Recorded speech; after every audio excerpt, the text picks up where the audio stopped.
Donald Trump જે છે એ હવે અત્યારે એક રીતે જોઈએ તો જો બાઇડન જે છે એ નવા પ્રેસિડેન્ટ બની ગયા છે, પરંતુ હજી સુધી જે છે એ હજી એમની શપથવિધિ ઓથ સેરેમની થયેલી નથી. એટલે ટ્રમ્પ જે છે એ જ તે પ્રેસિડેન્ટ રાષ્ટ્રપતિની ખુરશી ઉપર બેઠેલા છે અને હજી થોડાક સમય સુધી બેસશે જ્યાં સુધી ઓલામની શપથવિધિ ન થાય. તો હવે ટ્રમ્પ જે છે એ અત્યારે હવે બદલો લેવાની અથવા કંઈક કાર્ય કરવાની વિચારધારા કરી રહ્યા છે. એવું સમજો કે અત્યારે ટ્રમ્પ જે છે એ કોઈ પણ પ્રકારની જવાબદારી વગરના પ્રેસિડેન્ટ છે, કારણ કે હવે એમને ખબર તો પડી ગઈ છે કે હવે જવાનું છે તો જાતે કુછ ધમાકા કરકે જાતે હે, એવો કદાચ એમના દિમાગની અંદર વિચાર આવી ગયો છે. તો હવે એમને શું વિચારી રહ્યું છે, એમને ઈરાન ઉપર કંઈક કરવું છે, ઈરાન ઉપર હુમલો કરવો છે, એટેક કરવો છે કે ગમે ઈરાનને ઓકાત બતાવી છે, એવું કંઈક વિચાર કરી રહ્યા છે. તો એના કારણે ટ્રમ્પે શું કર્યું, બધા જે તજજ્ઞ લોકો હતા, સ્પેશિયાલિસ્ટ લોકો હતા, એ બધાને બોલાય, સિનિયર એડવાઇઝર એટલે કે સિનિયર સલાહકારો હતા, એ બધાને બોલાવીને એની યાર મિટિંગ કરીને વાતચીત કરીને અને એ બધાને પૂછ્યું કે ઈરાન ઉપર આપણે શું કરવું જોઈએ, ઈરાન ઉપર એટેક કરવો હોય તો કઈ રીતે કરી શકીએ, એની ન્યુક્લિયર સાઇટ બંધ કરાવવી હોય તો કઈ રીતે કરે, ઈરાન ઉપર આપણે કેવા પગલાં ભરી શકીએ, એની ઉપર ડ્રોનથી હુમલો કરી શકીએ, ન કરી શકીએ, એની ન્યુક્લિયર સાઇટ ઉપર હુમલો કરી શકીએ, કેવો હુમલો કરવાનો, એરફોર્સથી નેવીથી કઈ રીતે, આ બધી મિટિંગની એવી બધી વાતચીત કરી, બધા ઓપ્શન ઉપર વાતચીત કરી સિનિયર એડવાઇઝર સાથે. ઈરાન ક્યાં છે પહેલાંથી એ આપણને ખબર હોય જોઈએ, અમેરિકા ક્યાં છે એ ખબર હોય જોઈએ, અહીંયા ભારત છે, આ આખું એશિયા છે, બરાબર. હવે ભારતથી આ બાજુ આવીએ તો આ જે છે આ ઈરાન છે, બરાબર. આ શું છે ઈરાન, અને અહીંયા અમેરિકા છે, તો આ અમેરિકા અહીંયા અહીંયા ઈરાન, બરાબર. અમેરિકા અહીંયા બેઠું છે તો એને અહીંયા વેસ્ટ એશિયાની અંદર પગ પેસારો કરવો છે અને ઈરાનને એ બધાને કંટ્રોલમાં રાખવા છે, બરાબર. હવે ઈરાનને થોડુંક અહીંયા પણ જોઈએ તો અહીંયા આ આખું ઈરાનને ઝૂમ કરીને જોઈએ તો ઈરાન છે, ઈરાનની ઉપર કાસ્પિયન સી છે, એક મિનિટ જો અહીંયા પણ આપણે જોવાની કોશિશ કરીએ, આ ઈરાન છે, આ સી જેવો જે આકાર દેખાય એ કાસ્પિયન સી છે, આ જે છે આ બ્લેક સી છે, આ મેડિટેરિયન સી છે, બરાબર. અને આ આખા ઇન્ડિયન ઓશન છે, બરાબર. અને આ અરેબિયન સી છે અને આ બે ઓફ બેંગાલ છે. આ બધી વસ્તુ તમને ખબર હોવી જોઈએ કે ક્યાં શું આવેલું છે. હવે અહીંયા આપણે ઈરાનને થોડું ઝૂમ કરી અને જોવાની કોશિશ કરીએ તો આપણને અહીંયા ખ્યાલ આવે છે કે આ ઈરાન છે, બરાબર. ઈરાનની નીચે શું છે, ઈરાનની નીચે સાઉદી અરેબિયા છે. અહીંયા પણ જો મોટા મેપની અંદર પણ જોઈ શકીએ કે આ ઈરાન અને એની નીચે સાઉદી અરેબિયા. તો તમે ઈરાન અને સાઉદી અરેબિયાની વચ્ચે આ એક પાણી જોઈ શકો છો અથવા વોટર બોડી જોઈ શકો છો. તો એ શું છે, તો ઈરાન અને સાઉદી અરેબિયાની વચ્ચે એ બંનેની વચ્ચે શું છે, પર્શિયન ગલ્ફ આવેલું છે. શું આપેલું છે, પર્શિયન ગલ્ફ આવેલું છે. પ્રશ્ન પૂછે છે ઈરાન અને સાઉદી અરેબિયાની વચ્ચે પર્શિયન ગલ્ફ, અહીંયા ગલ્ફ ઓફ ઓમાન આવેલું છે. શું આવેલું છે, ગલ્ફ ઓફ ઓમાન. અને અહીંયા સ્ટેટ ઓફ હોર્મુઝ પણ આવેલું છે. શું આવેલું છે, સ્ટેટ ઓફ હોર્મુઝ. તો આ બધી વસ્તુ તમને ખબર હોવી જોઈએ, લોકેશન બધા મગજમાં ફિટ હોવા જોઈએ. તો મેં તમને કીધું કે ડોનાલ્ડ ટ્રમ્પે સિનિયર એડવાઇઝર સાથે મુલાકાત કરી કે આપણે ક્યાં હુમલો કરવો જોઈએ, આવું બધું. તો બધાએ કંઈક અલગ અલગ વિચાર આપ્યા. તો એમાં અત્યારે એવું કહેવામાં આવેલું કે નતાન્ઝ નામની એક જગ્યા છે, નતાન્ઝ નામની એક પ્લેસ, એક જગ્યા છે, ક્યાં આવેલી છે, ઈરાનમાં આવેલી છે, બરાબર. ઈરાનની અંદર આ નતાન્ઝ નામની જગ્યા આવેલી છે. અને IAEA international atomic energy agency એના રિપોર્ટરની અંદર એણે એકવાર એવું જણાવેલું હતું કે ઈરાનની અંદર નતાન્ઝ નામની જગ્યા આવેલી, ત્યાં ઈરાનનો સૌથી મોટો ન્યુક્લિયર સ્ટોક આવેલો છે, એટલે કે અહીંયા એનું ગોડાઉન આવેલું છે ઈરાનનું. કોનું ગોડાઉન, ત્યાં એમને ઘણું બધું યુરેનિયમ રાખેલું છે. ઈરાનને જેટલું યુરેનિયમ રાખવાની પરમિશન આપેલી છે એની કરતાં 12 ગણું વધારે યુરેનિયમ એમને અહીંયા રાખેલું છે. એટલે જો તમે અહીંયા અત્યારે હુમલો કરશો ને નતાન્ઝ નામની જગ્યાએ તો આખું યુરેનિયમને એ બધું બ્લાસ્ટ થશે ને ભડકો થશે ને એવું બધું કીધેલું છે. તો ડોનાલ્ડ ટ્રમ્પને આવી બધી સલાહ આપવાવાળા લોકો પણ મળી રહ્યા છે. તો નતાન્ઝ જે છે એની ઉપર હુમલો કરવાની, એટેક કરવાની એવું બધું વિચારે છે. તો આ તમને ખબર હોય છે. પ્રશ્ન ડાયરેક્ટ પૂછાઈ જાય કે નતાન્ઝ તાજેતરમાં ચર્ચામાં છે, ક્યાં આવેલું છે, ઈરાનની અંદર આવેલું છે. શા માટે ચર્ચામાં છે, તો કે અહીંયા યુરેનિયમનો સ્ટોક હોય એવું માનવામાં આવે છે. એવું કોણે કીધું, પોતાના રિપોર્ટમાં કીધું. કોણે, ઇન્ટરનેશનલ એટોમિક એનર્જી એજન્સીએ. આનું હેડક્વાર્ટર વિયેનામાં છે. એણે એવું કીધેલું કે 12 ગણી વધારે યુરેનિયમ ત્યાં રાખેલું છે. તો હવે જો આવું બધું થાય, ડોનાલ્ડ ટ્રમ્પ કંઈક આવું પ્રકારનું કાર્ય કરે તો એક રીતે આના કારણે આખા વિશ્વએ ચિંતા કરવાની જરૂર છે. આખા વિશ્વને આવી રીતે ખતરો થઈ શકે એવું છે, કારણ કે ટ્રમ્પનું તો હવે દિમાગ હંમેશા ખબર નહીં ક્યાં રહે છે. તો આવું કરવું જોઈએ નહીં. પહેલાં તો ડાયરેક્ટ એવું તાત્કાલિક હુમલો ન કરવો જોઈએ.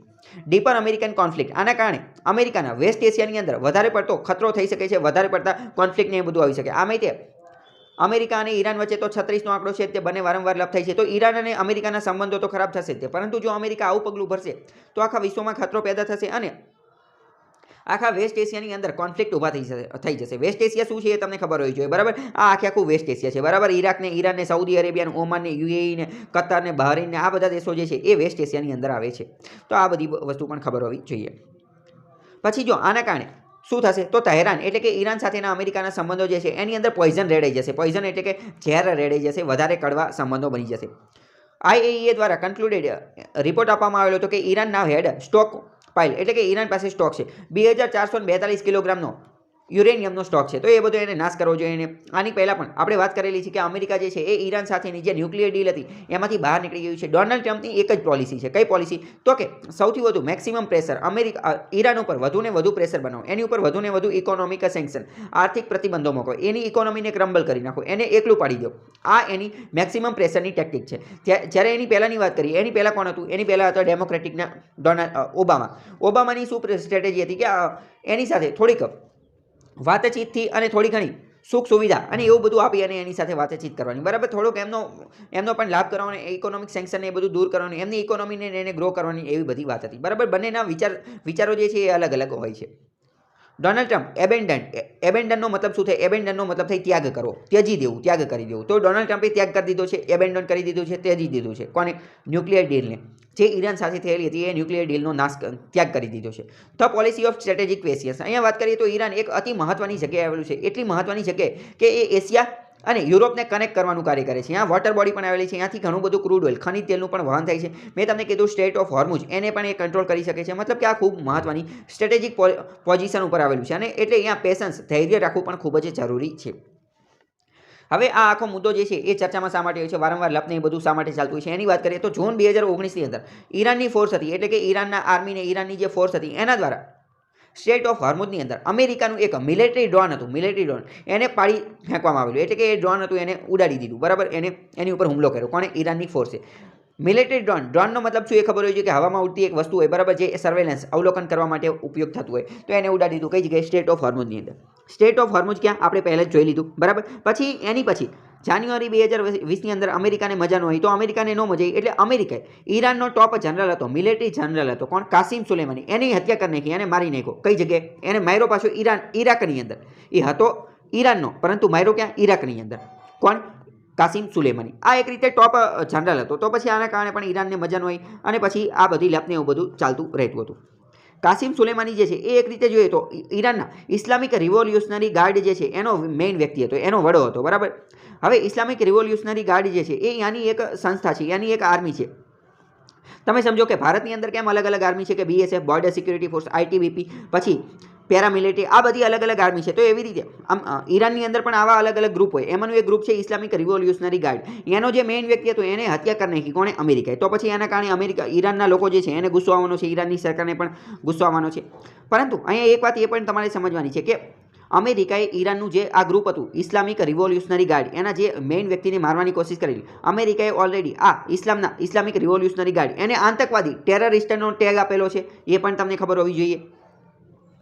તો હવે જો આવું બધું અમેરિકા અને ઈરાન વચ્ચે આ કોન્ફ્લિક્ટને, વિવાદને આવું બધું શરૂ રહેશે તો આના કારણે શું થઈ જાય? વેસ્ટ એશિયાની અંદર ડિસ્ટેબિલાઇઝેશન થઈ શકે, એ સ્ટેબલ રહી શકશે નહીં. અહીંયા અશાંતિ સર્જાશે અને અહીંયા જેટલી અશાંતિ સર્જે એ ભારત માટે સારું નથી. કારણ કે જો અહીંયા અશાંતિ સર્જે તો ઓઇલ પ્રાઇસ, ક્રૂડ ઓઇલ, તેલના ભાવની અંદર વધારો થાય, બરાબર. ભાવ જે છે એ વધી જાય કારણ કે અહીંયા અનસ્ટેબિલિટી રહે એના માટે. અને તો એના કારણે શોક, ઓઇલ સપ્લાયની અંદર એના કારણે એ બધે સપ્લાયમાં ને એ બધામાં વાંધો પડે. બીજું, જો અહીંયા અશાંતિ થઈ જાય તો અહીંયા સિરિયાની અંદર સિવિલ વોરને એને બધાને વધારે ઉત્તેજન મળે. ISIS જે છે એ વધારે લઈ આલે, તાલિબાનને એ બધાને વધારે મોકળું મેદાન મળી જાય. તો એ બધા કોઈના કંટ્રોલમાં રહે નહીં, બરાબર. બધા પોતપોતાની વખત બતાવવા મળે. પછી અફઘાનિસ્તાનની અંદર જે તાલિબાન સાથેની પીસ, શાંતિ મંત્રણા ચાલે છે એ પણ પછી હેમ્પર થઈ જાય, એ પણ વ્યવસ્થિત કામ કરી શકે નહીં. કારણ કે પછી અમેરિકા અહીંયા ઈરાન સાથે લપ કરવામાં એ બધામાં રહી જાય તો પછી અફઘાનિસ્તાન સાથેની પીસ, તાલિબાનની પીસ ડીલ જે છે એ પણ વ્યવસ્થિત થઈ શકે નહીં. ઇન્ટેન્સિફિકેશન ઓફ રિજિયોનલ રાઇવલ્સ, એટલે કે આના જે સ્થાનિક પ્રદેશો જે છે, નાના નાના જે બીજા છે, સાઉદી અરેબિયા. જો અત્યારે એવું સમજો કે વેસ્ટ એશિયાની અંદર બે મોટી પાવર છે, કઈ સાઉદી અરેબિયા અને ઈરાન, બરાબર. હવે અહીંયા ધર્મનો મુદ્દો પણ જોડાયેલો છે, પરંતુ અહીંયા જોઈએ તો ઈરાન જે છે એની ઉપર અમેરિકાના ને એ બધાને એટલા સેન્કશન છે એટલે ઈરાનનું એટલું બધું ચાલતું નથી. પરંતુ સાઉદી અરેબિયા જે છે એ અમેરિકાનું મિત્ર છે એટલે સાઉદી અરેબિયાનું થોડું વધારે હાલી ગયું છે, બરાબર. તો પછી હવે આવું બધું થાય તો આ બીજા નાના નાના ગ્રુપ જે છે રિજિયોનલ રાઇવલ્સ, બંને વચ્ચે તીવ્ર દુશ્મનાવટ જે છે એ પણ વધતી જાય, બરાબર. તો આ ખબર હોવી જોઈએ. મતલબ કે આવા ઘણા બધા મુદ્દા થઈ શકે છે. આના કારણે ભારત ઉપર શું અસર થાય? ભારત ઉપર શું અસર થાય મેં તમને પહેલાં જ કહી દીધું. જો ઓઇલનો સપ્લાય આખા વિશ્વની અંદર ઘટે, ઓઇલનો સપ્લાય ઘટે તો ઓઇલની કિંમતની અંદર, તેલની કિંમતની અંદર વધારો જોવા મળે અને એ ભારત માટે બિલકુલ ખરાબ છે, બિલકુલ સારું નથી, બરાબર. ભારત 84% જેટલું ઓઇલ જે છે એ ઇમ્પોર્ટ, બહારથી મંગાવવાનું કાર્ય કરે છે. The conflict can effect oil supply, તો ભારતની અંદર ઓઇલનો જે ખપત જે છે એની અંદર ને બધામાં લોચા થાય. બીજી વાત કરીએ ભારતનો foreign exchange reserve are relatively comfortable at over $450 billion આજુબાજુ છે. બીજું ભારતના ઘણા બધા લોકો જે છે ભારતનું ડાયસ્પોરા એ પણ ઘણા બધા વેસ્ટ એશિયાની અંદર કામ કરે છે, ઈરાનની ને એ બધાની અંદર, તો એને પણ લોચાને એવું બધું થઈ શકે એવું છે. લાર્જ ઇન્ડિયન ડાયસ્પોરા વેસ્ટ એશિયાની અંદર ભારતના મેં તમને કીધું ઘણા બધા ડાયસ્પોરા ઘણા બધા લોકો અહીંયા કામ કરે છે, આ ક્રૂડ ઓઇલની એ બધાની અંદર કામ કરે, તો એ બધાને પણ લાભ થઈ જાય એવું છે.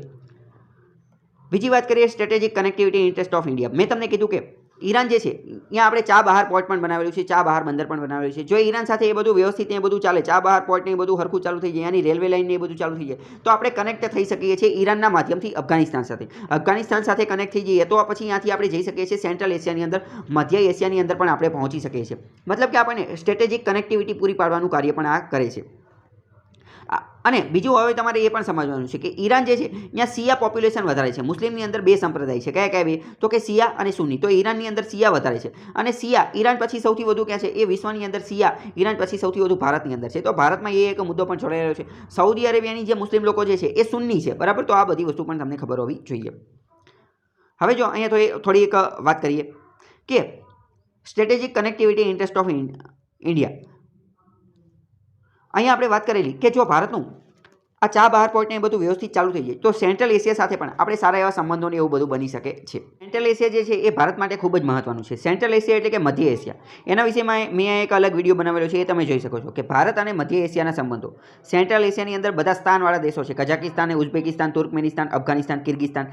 આ બધા પહેલાં યુએસએસઆરનો તે ભાગ હતા, બરાબર? તો આ વિડીયો તમે જોઈ શકો છો. આની લિંક જે છે એ હું ડિસ્ક્રિપ્શનની અંદર મૂકી દઈશ. આમાં મેં વધુ ડિટેલમાં સમજાવેલું છે કે ભારત અને સેન્ટ્રલ એશિયન રિપબ્લિકન આના સંબંધો શું છે, ભારત માટે આ બધા દેશો શા માટે મહત્વના છે, એની અંદર શું આવેલું છે, ભારત અને એમની હિસ્ટ્રી ઇતિહાસ શું રહેલો છે, એમનું કલ્ચર સાંસ્કૃતિક મહત્વ શું છે, સોશિયલ લાઈફ શું છે, એ બધું મેં આમાં ડિટેલમાં સમજાવેલું છે. તો જો આપણે ઈરાનની અંદર ચા બહાર પોર્ટ ને એ બધું વ્યવસ્થિત બની જાય, એની આગળની અફઘાનિસ્તાન સાથેની રેલવે લાઇન પણ બની જાય, તો આપણું આની સાથે કનેક્શન થઈ શકે છે. કોની સાથે? સેન્ટ્રલ એશિયા સાથેનું. એ બધું આમાં મેં સમજાવેલું છે, તો તમે એ વિડીયો જોઈ લેજો. એની લિંક હું ડિસ્ક્રિપ્શનમાં આપી દઈશ. હવે આપણે થોડી ઇન્ટરનેશનલ એટોમિક એનર્જી એજન્સી વિશે પણ થોડી વાત કરી લઈએ, કારણ કે એ પણ અત્યારે ચર્ચામાં છે. તો ઇન્ટરનેશનલ આંતરરાષ્ટ્રીય આજે એટોમિક એટલે કે જે અણુ બોમ્બ ને પરમાણુ બોમ્બ ને એ બધું બનાવવામાં આવે, અથવા તો એના દ્વારા જે વીજળીને એ બધું ઉત્પાદન કરવામાં આવે, યુરેનિયમ ને પ્લુટોનિયમ ને આ બધાનો જે ઉપયોગ કરવામાં આવે, થોરિયમ ને એ બધાને, તે એ બધા વિશે ધ્યાન રાખવાવાળી આ આંતરરાષ્ટ્રીય સંસ્થા છે. આનું હેડક્વાર્ટર જે છે એ ઓસ્ટ્રિયાના વિયેનામાં છે. ઓસ્ટ્રેલિયા નહીં પરંતુ ઓસ્ટ્રિયા યુરોપનો એક દેશ છે. Widely known as world's atoms for peace. Atom એટલે કે આજે અણુશક્તિનો આપણે શાંતિ માટે અને વિકાસ માટે કઈ રીતે ઉપયોગ કરી શકીએ એ એનું કાર્ય છે. 1957માં બનાવવામાં આવેલી હતી. ભારત પણ આનું એક સભ્ય છે. Agency works with member states એટલે કે આ સભ્ય દેશો સાથે વર્ક કરે છે, પાર્ટનરશિપને એ બધું કરે છે અને પ્રમોટ કરે છે, પ્રમોશન આપે છે કે આ બધા યુરેનિયમનો ને એ બધાનો સેફ, સુરક્ષિત રીતે, સિક્યોર તરીકે અને પીસફુલ, શાંતિપૂર્ણ રીતે તેનો ઉપયોગ થાય. આનો ઉપયોગ, આ ન્યુક્લિયર ટેકનોલોજીનો ઉપયોગ બોમ્બ બનાવવા માટે, યુદ્ધ કરવા માટે, ટેરરિસ્ટ આતંકવાદી પ્રવૃત્તિ કરવા માટે ન થાય એવું કાર્ય કરે છે. આનું હેડક્વાર્ટર વિયેનામાં છે, મેં તમને પહેલાં જ કહી દીધું, બરાબર? પછી વાત કરીએ તો IAEA also reports the UN security council. આજે ઇન્ટરનેશનલ એટોમિક એનર્જી એજન્સી જે છે એ યુનાઇટેડ નેશન્સ, સંયુક્ત રાષ્ટ્રનું સિક્યુરિટી કાઉન્સિલ, સુરક્ષા પરિષદને પણ રિપોર્ટ આપવાનું ને એ બધાનું કાર્ય કરે છે. તો આ તમને ખબર હોવી જોઈએ. અને જનરલ એસેમ્બલીને પણ પોતાનો રિપોર્ટ આપે છે. ઇટ ઇઝ એન ઇન્ડિપેન્ડન્ટ, આ એક આંતરરાષ્ટ્રીય સંગઠન છે, બરાબર? હવે જો પ્રશ્ન ડાયરેક્ટ એવો પૂછે છે કે IAEA એ યુનાઇટેડ નેશન્સનું એક ભાગ છે, તો વાત થઈ જાય ખોટી, કેમ કે આ એનો કોઈ ભાગ નથી, પરંતુ આ એક સ્વતંત્ર છે, બરાબર? ઇન્ડિપેન્ડન્ટ છે, ઇન્ડિપેન્ડન્ટ આંતરરાષ્ટ્રીય સંગઠન છે. પરંતુ IAEA જે છે એ યુનાઇટેડ નેશન્સનું જે જનરલ એસેમ્બલી જે છે એને પણ રિપોર્ટ કરે છે, અને યુનાઇટેડ નેશન્સની સુરક્ષા પરિષદ જે છે એ બંનેને રિપોર્ટ કરે છે. તો જો વિધાનવાળા વાક્યમાં બે વિધાન કહી દે. પહેલું વિધાન એમ કહી દે કે આ યુનાઇટેડ નેશન્સનો એક ભાગ છે, અને બીજું વિધાન એમ કહી દે કે IAEA જે છે એ યુનાઇટેડ નેશન્સની જનરલ એસેમ્બલી અને સિક્યુરિટી કાઉન્સિલ બંનેને રિપોર્ટ કરે છે. તો બીજું વિધાન સાચું પડશે, પહેલું ખોટું પડશે, કારણ કે યુનાઇટેડ નેશન્સનો ભાગ નથી.